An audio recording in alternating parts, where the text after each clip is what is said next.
Nah, maka kembali ke tadi, Quran dan Sunnah. Tadi Al-Quran sudah nggih, kalamullah yang turun kepada Nabi Muhammad. Jadi bukan ucapannya Nabi Muhammad, tetapi firman-Nya Allah yang disampaikan oleh Nabi Muhammad sallallahu alaihi wasallam. Itu Quran. Insyaallah sudah ma'ruf. Adapun sunnah itu adalah at-thariq, jalan. At-thariqah al-muttaba'ah, jalan yang diikuti. Ma usnida ila Nabi sallallahu alaihi wasallam min qaulin au fi'lin au wasfin au taqririn. Apa yang disandarkan kepada Nabi Muhammad.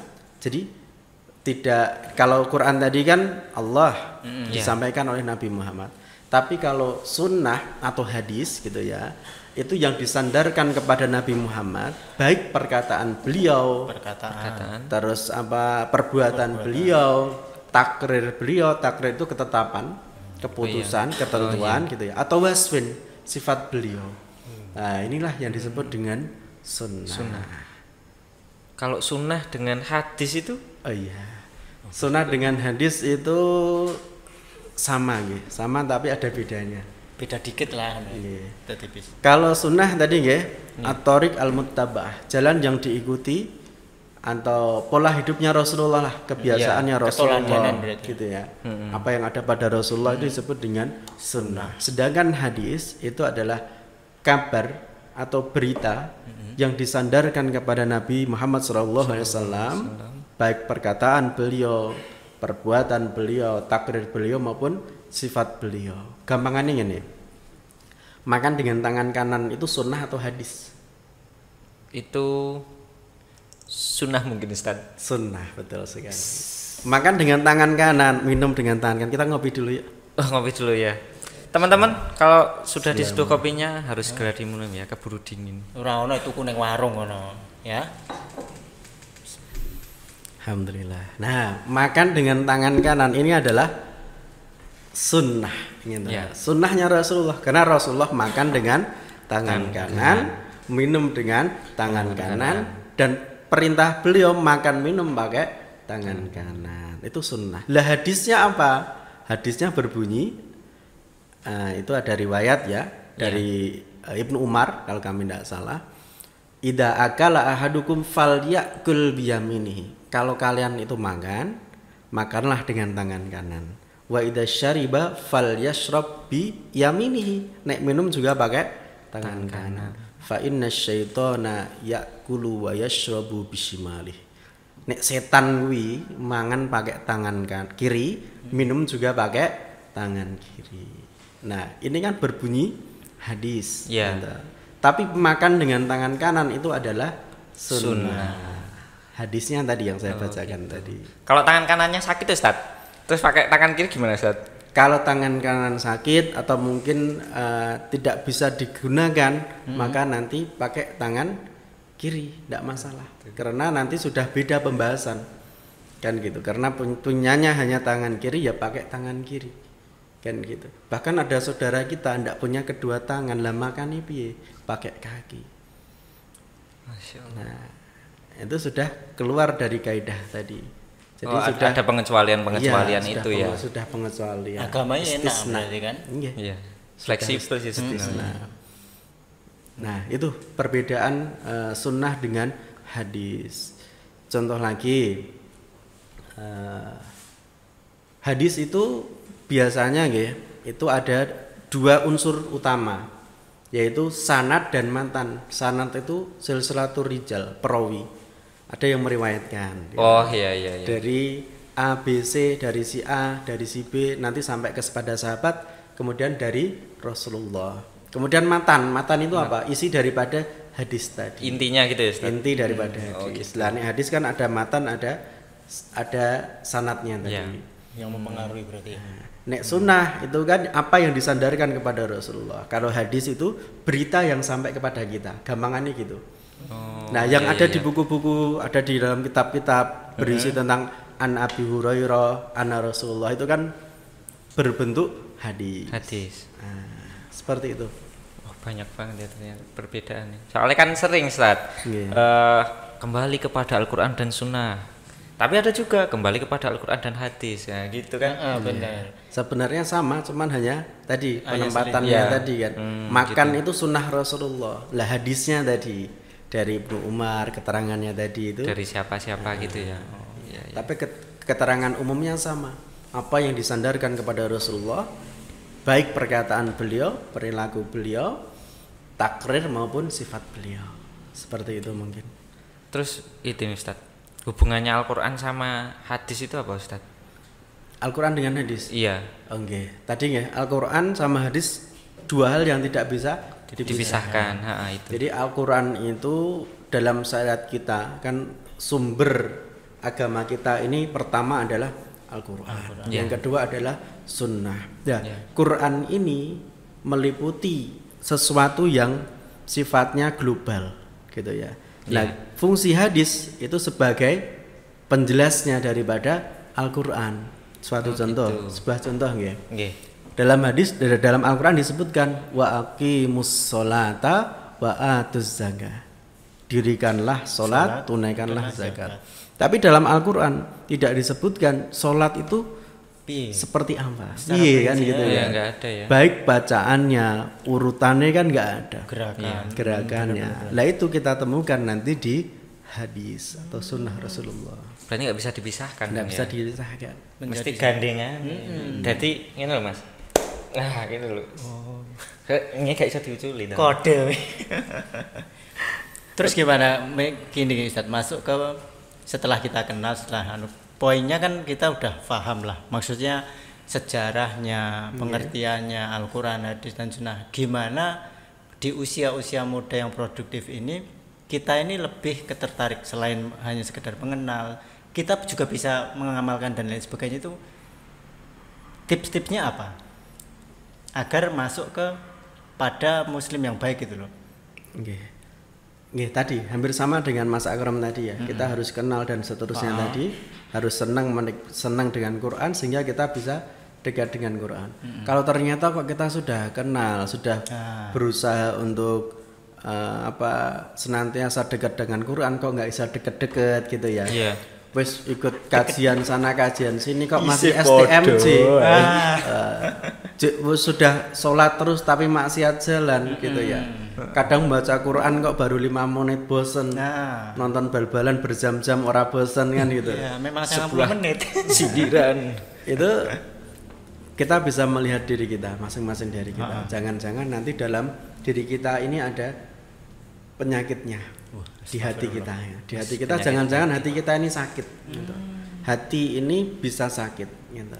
Penyebab sakitnya apa? Nanti kita kupas ada 2. Sakitnya hati. Kalau sakit kan berarti ada sebabnya ya, kan. Ada sebabnya. Kita sakit, ada sababul musabbabah, sebab akibatnya. Hati yang sakit ini karena Quran ini adalah pengingat. Gitu. Pengingat bagi orang yang memiliki hati. Kalau hatinya kotor mesti tidak bisa nerima kan gitu. Tidak bisa menerima. Seperti filosofinya air ketemu dengan minyak kan nggak bisa nyatu kan gitu. Lah sakitnya hati ini ternyata disebabkan oleh 2. Yang pertama karena ada penyakit hati. Penyakit hati kan apa contohnya? Iri, dengki. Iri, dengki itu kan penyakit hati. Sombong, ujub gitu. Sombong itu takabur, ujub itu membanggakan diri. Aku gitu kan. Kok rane aku mah we. Nah, itu termasuk ujub gitu.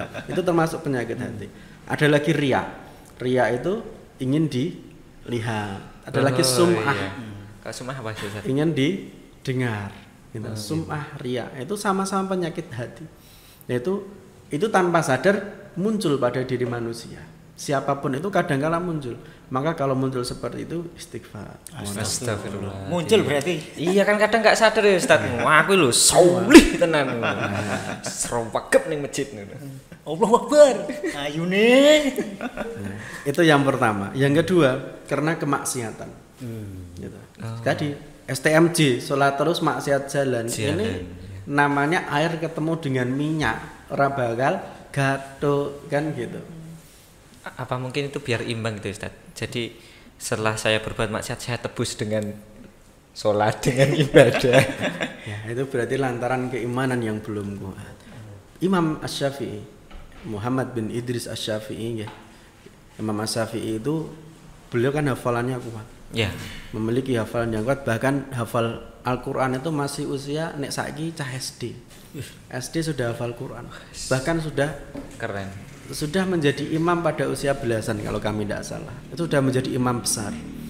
Nah, beliau ini saat belajar itu pernah mengeluh dalam sebuah nasihat itu kami dapatkan enggak salah masih SMP juga ini. Beliau mengatakan syakautu ila waqi'an. Aku datang kepada Waqi' untuk mengeluh, curhat lah. Ya. Curhat tentang dirinya, tentang apa? Su'ahifdzi. Hafalanku angel gitu kan. Ya. Jadi Imam Asy-Syafi'i datang ke Waqi', Waqi' itu guru beliau. Curhat kok hafalanku angel gitu ya. Ada apa ini? Kemudian Waqi' berkata, guru beliau menyampaikan apa? Fa'arsyadani ila tarkil ma'asi. Beliau membimbingku, menasihatiku agar meninggalkan kemaksiatan-kemaksiatan. Masya Allah. Imam Asy-Syafi'i loh ini. Iya. Hafalannya angel, kroso nek angel. Nek kita hafalan kroso gak? Banget Ustaz. Gitu ya. Beliau kroso karena hafalan beliau itu kuat, hafalan beliau itu bagus, tapi kok ternyata ada perubahan pada hafalan beliau kok angel gitu. Iya. Dan di situ nanti dijelaskan masalahnya ternyata Imam Asy-Syafi'i itu suatu ketika melihat seorang perempuan tadi entah kena angin atau bagaimana pakaiannya tersikap sehingga kelihatan kakinya. Padahal gak sengaja ya. Nah, kemudian beliau seperti apa ya? Tertarik atau terpesona atau gitulah. Akhirnya itu sebagai maksiat buat beliau sehingga mempengaruhi hafalan beliau. Seringan itu ya. Iya. Lah, sekarang ini yang menjadi permasalahan kita semua. Pagi-pagi kita nonton TV kan. Iya. Nek yang sudah punya momongan kan biasanya nontonnya Upin Ipin ya. Iya. Upin Ipin. Nonton Upin Ipin contohnya. Enak iklan. Iklannya iklan pamer kerek. Pamer kerek. Keleknya dipamerin. Iya. Pamer pupu. Gitu, malah dipegang dari bawah sampai atas. Pamer badan. Gitu. Pamer kelek iklan apa? Deodoran. Deodoran. Pamer pupu. Apa itu? Sabun. Orang mandi direkam. Ini kan kemaksiatan. Iya. Dewe boleh gak nonton ngono kuwi to Zade? Ya, harusnya enggak boleh ya. Enggak boleh, bukan seharusnya, memang enggak boleh. Nyata. Kita melihat lawan jenis kan harus godul basar, menahan pandangan. Lah saiki kita didepi seperti itu. Wah, sekarang gini Ustaz. Dunianya ya. Kalau melihat seperti itu biasanya astagfirullahaladzim. Kelihatan. Astagfirullahaladzim ukhti gitu. Sebenarnya itu tahu, tapi nggak mau bener-bener untuk takwa. Nah ini memang zamannya seperti ini, maka tidak heran kita yang hidup sekarang ini hafalan kita sangat-sangat jauh dibandingkan generasi salaf terdahulu, dibandingkan para sahabat kita jauh.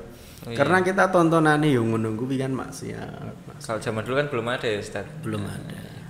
Oh iya ini Ustaz, saya jadi tertarik nih masalah hafalan. Nah, Kan sekarang juga banyak nih kampanye untuk menghafalkan Al-Quran.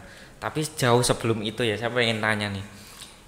Biasanya kalau pas pengajian nih, pas di taklim gitu, itu sering Ustadz itu menyampaikan Al-Quran itu harus dipelajari, dibaca, dibaca, dipelajari, diamalkan.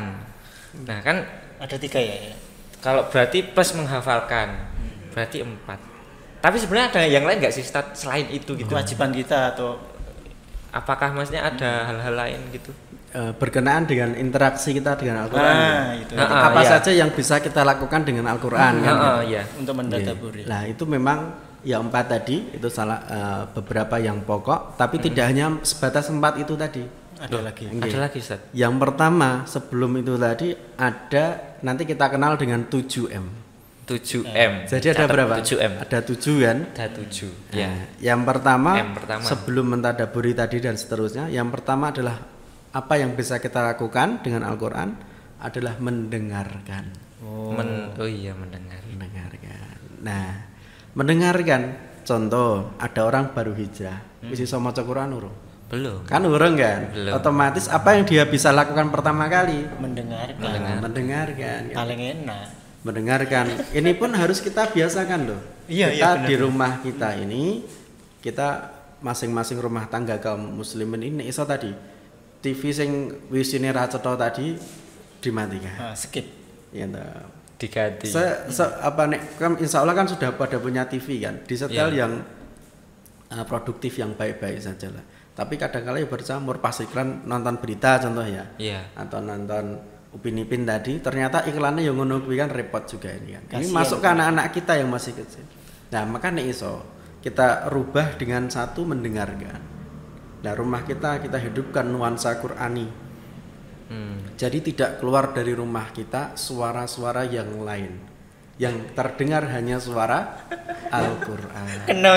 Kalau gini Ustaz, mendengarkan Al-Qur'an, tapi kadang juga mendengarkan lagu dangdut gitu gimana Ustaz? Kolaborasi air dan minyak itu. Apa ini? Lanjut. Ya, dangdutan campur saru gitu kan. Ya campur saru ya, emang bener. Campur sari. Ya, tadi ini maka dimulai dari kecil karena kita yang sudah besar itu kan memang kebiasaan dari dulu seperti itu. Iya. Didikan dari masyarakat kita seperti itu, dari orang tua kita seperti itu. Lah kita sing cah nom-nom itu mulailah. Kita mulai dari diri kita. Kita Tidak ciptakan. keluar suara kecuali suara Al-Qur'an. Baik itu murotal, kita dengarkan dari sese, baik itu kajian, Iya. baik itu podcast seperti ini. Ini kan suara Quran Insya juga. Allah. Podcast kita nih harus didengarkan ya. Jangan sampai enggak. Jangan cuma dilihat doang. Iya, Lihat doang nggak didengar ini sama aja. Yes. Jadi yang keluar hanya suara-suara yang baik kan gitu. Nah, itu mendengarkan. Bahkan Rasulullah itu dalam sebuah hadis ya, itu pernah meminta kepada Abdullah bin Mas'ud kalau kami tidak salahnya. Rasulullah mengatakan, "Iqra' alayyal Qur'an." Bacalah kepadaku Al-Qur'an. Bacalah Al-Qur'an gitu ya. Memerintahkan sahabat. Kalau tidak salah tadi Abdullah bin Mas'ud, bacalah Al-Qur'an wahai Abdullah bin Mas'ud. Abdullah bin Mas'ud pun kaget. Ya Rasulullah, kaifa aqra'ul Qur'an? Apakah pantas aku membaca Al-Qur'an? Wa inna ma unzila 'alaika. Ya ta. Kaifa aqra'ul Qur'an 'alaika? Apakah pantas aku membaca Qur'an di depan engkau ya Rasulullah? Sedangkan Al-Qur'an itu turun kepada engkau ya Rasulullah. Kan enggak enak. Iya, enggak enak. Tapi apa jawaban Rasulullah? Inni ashtahi an asma'ahu min ghairi. Sesungguhnya aku itu ingin, aku itu senang mendengarkan bacaan Al-Qur'an dari orang lain. Ini Rasulullah. Rasulullah yang padahal notabene beliau yang mendapatkan wahyunya ya. Wahyu pertama kali. Di situ nanti dijelaskan baca sebuah surat baru berapa ayat Rasulullah menangis. Karena apa? Beliau kan memahami betul apa yang dibaca tadi. Speechless. Luar biasa ya. Okay. Maka kan kalau kita dengarkan murotal imam-imam Masjidil Haram itu kan atau murotal yang lain ketika ayat-ayat tentang azab mesti nangis. Iya sih. Mesti nangis. Seperti sahabat Abu Bakar. Itu kan ketika Rasulullah sakit, itu sahabat Abu Bakar ditunjuk oleh Rasulullah untuk memimpin sholat jadi imam. Lah istri beliau Aisyah itu kan tahu betul karena Abu Bakar adalah ayahnya kan, bahwasanya ayahnya ini bahasanya dewe apa ya, mudah menangis ya Pak. Terharu. Ya, mudah intinya terharu. hatinya lemah. Hatinya ya. Gitu kan. Jadi ketika membaca Quran menangis, kita melihat sesuatu itu menangis karena imannya yang tinggi. Lah Aisyah ini menyampaikan kepada Rasulullah, gitu.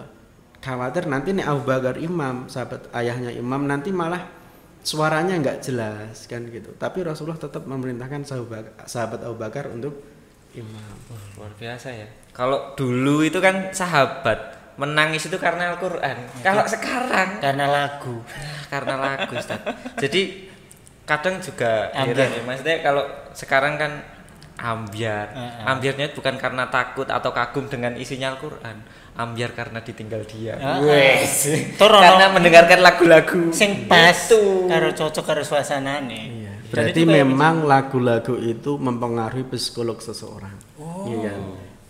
Pas baru pacaran contohnya, ditinggal kelingan lagu itu akhirnya malah nangis kan gitu. Lah itu saatnya dirubah kita.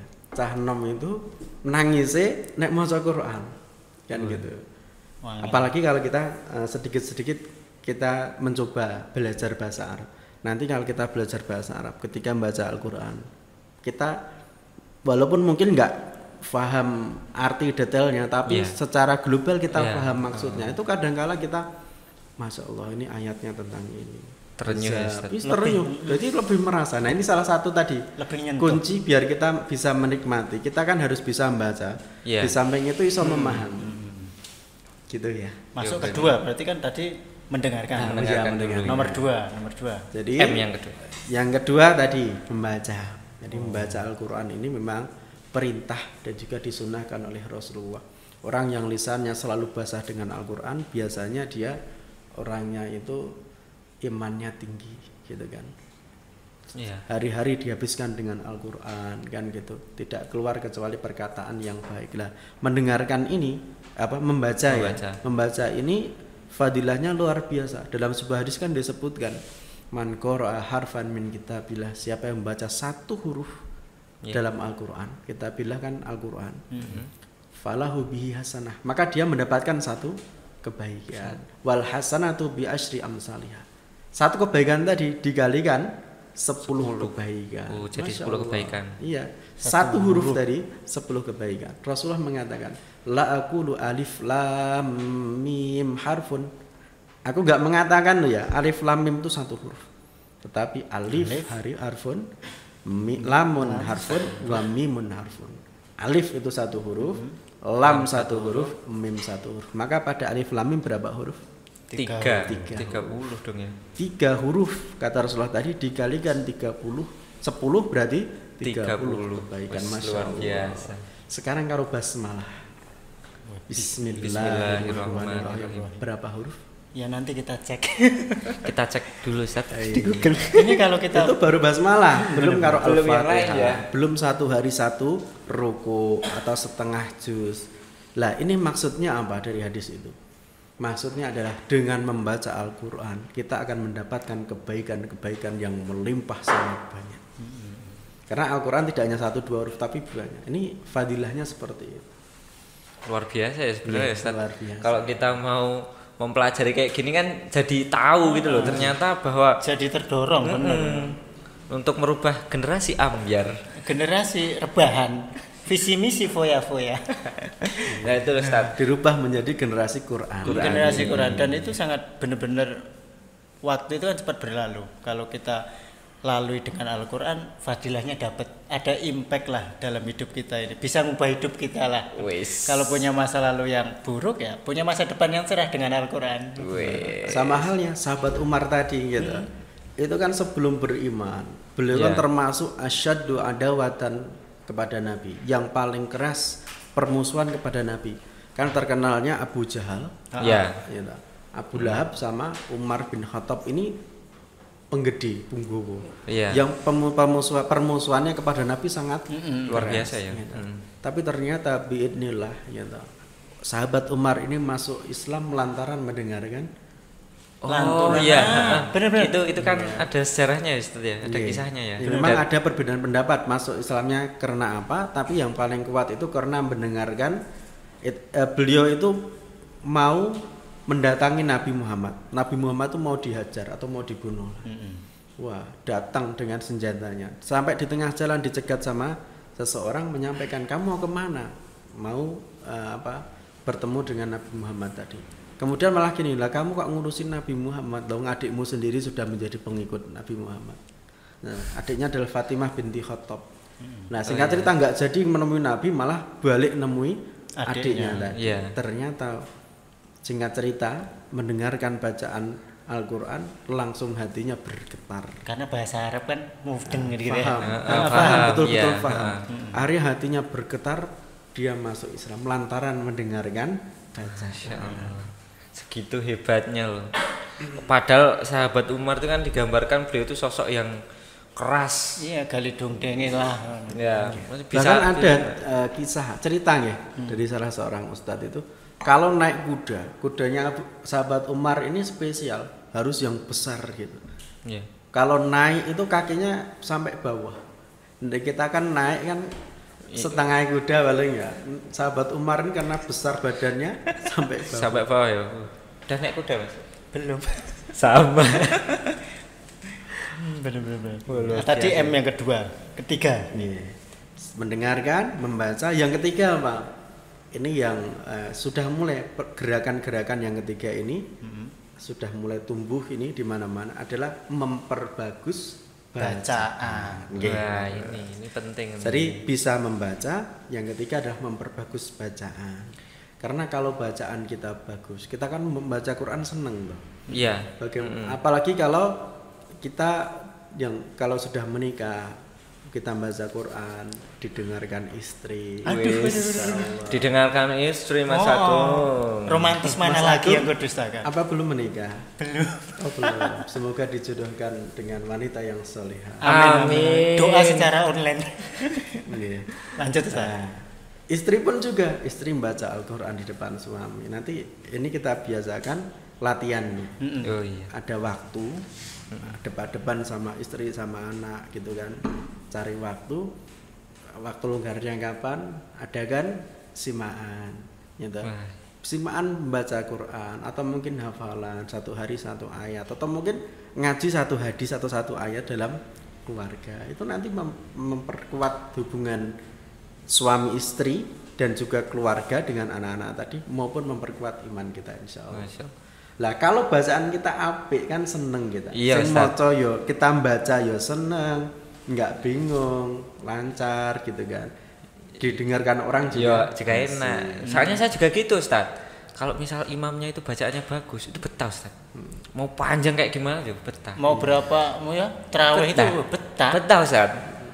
Jadi emang itu salah satu M yang perlu ketiga. yang ketiga yang Menjadi perlu kita ketertarikan lah. Lah ini nanti mulai kita mulai pas ngebit itu sing keluar dari lisan kita naik motor gitu. Iya. Yang keluar ya bacaan Quran. Rasa nyanyian di Nah, dunia. itu Ustaz seringnya nyanyi.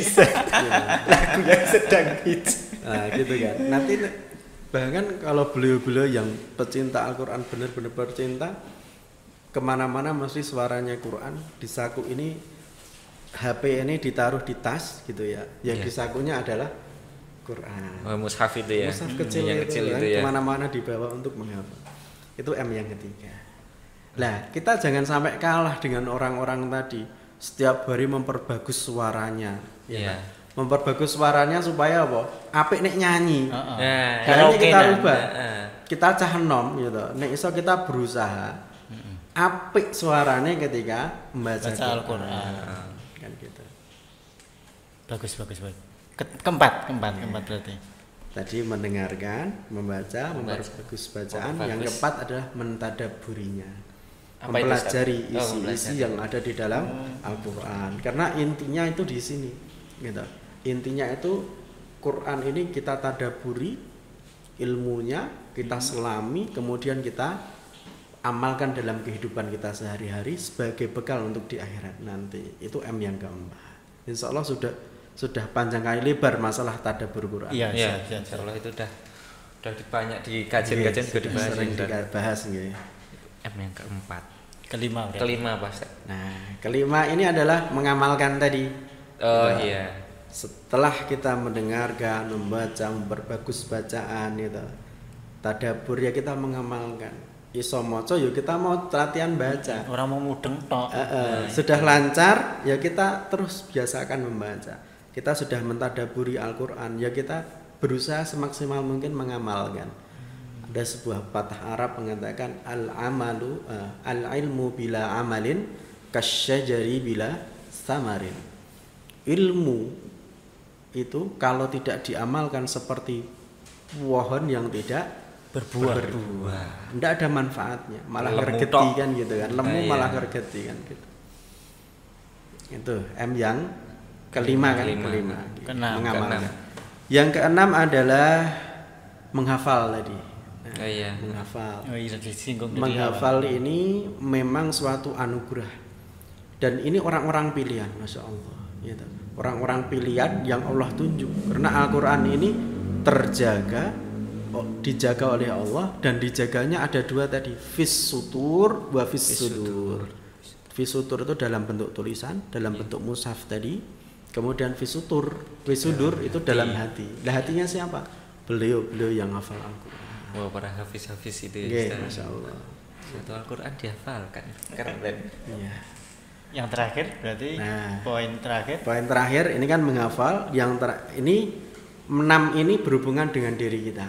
Gitu. Oh iya, Nah, yang Kita terakhir fungsi. ini adalah menyampaikan. Oh. Balighu anni walau ayat. Sampaikan walaupun hanya satu ayat. Maka kalau punya sahabat hijrah gitu kan, mungkin temannya belum bisa hijrah. Lah ini kesempatan untuk dakwah. Jangan ditinggalkan. Kita cari pergaulan yang baik, tapi mereka jangan kita tinggalkan. Oh, tetap Dalam arti peduli ya, kita Ustaz. tidak bergaul ketat dengan mereka, enggak. Kita cari pergaulan yang lebih baik, tapi mereka ini sarana kita untuk mengajak menjadi lebih Sarana baik. dakwah aku. Aku Gitu ya. tersesat. Jadi ada 7 tadi ya. 1 Mendengarkan, terus apa meneh? Mendengarkan. Nggih. Terus membaca. Terus yang ketiga apa? Memperbagus. Bukan Terus urut ah. Keempat mentadaburi. mentadaburi, mengamalkan, menghafalkan, kemudian mendakwahkan, mendakwahkan atau menyampaikan. Ternyata nggak cuman sekedar Oh. kita itu kalau punya Al-Qur'an ya teman-teman, nggak pun sekedar dibaca, apalagi cuman pajangan. Kejimat. Oh ya itu banyak yang berjimat malah. Ini juga. Kapati Cetoyan. Berarti ada 7. Itu yang harus kita ingat-ingat. Luar biasa sih obrolan kita kali ini. Ternyata Al-Qur'an itu kalau kita dalami lagi nggak cuma Bakal kita kupas lagi ya. Karena problem-problem di kehidupan pemuda itu lebih banyak meluangkan waktu ke hal-hal duniawi, game, Iya. mendengarin lagu. Dengerin Bisa lagu. berjam-jam, tapi kalau Al-Qur'an itu ya Ustaz, mungkin lebih bangga menjadi generasi Ambar daripada menjadi generasi Quran. ya semoga ini menjadi pencerahan lah, khususnya saya pribadi dan teman-teman semua, agar kita lebih dekat kepada Al-Qur'an. Bukan sekedar dekat secara fisik, visual kayak gini, tapi juga terlihat, tercermin dalam pengamalan sehari-hari. Jadi mungkin gini ya teman-teman, kita bisa lanjutin lagi untuk sesi berikutnya. Ini Kok lebih saya kira masih banyak Iya. banget pertanyaan-pertanyaan yang ngempet aku ini mau. ya pengen disampaikan, dan mungkin kalau teman-teman ada pertanyaan-pertanyaan yang pengen disampaikan pada Ustadz Faisal, bisa dikomen di bawah nanti pertanyaan-pertanyaan itu. Nanti insya Allah dari pertanyaan-pertanyaan itu akan kita sampaikan pada Ustadz Faisal. Itu nggih. Iya, bagus. Terima kasih Ustadz Faisal untuk kali ini. Nggih, Semoga sama-sama. ilmu yang disampaikan ini bermanfaat terutama buat kami pribadi ini berdua. Insya Allah. Dan juga buat teman-teman semuanya. Dan jangan lupa untuk selalu pantau terus channel kita, like, subscribe, komen, dan share supaya channel kita itu terus maju dan bisa membawa perubahan kepada yang lebih baik. Gitu. Asik. Terima kasih, saya Muhammad Akram dan rekan saya. Agung Mustafa. Terima kasih. Assalamualaikum warahmatullahi wabarakatuh. Waalaikumsalam.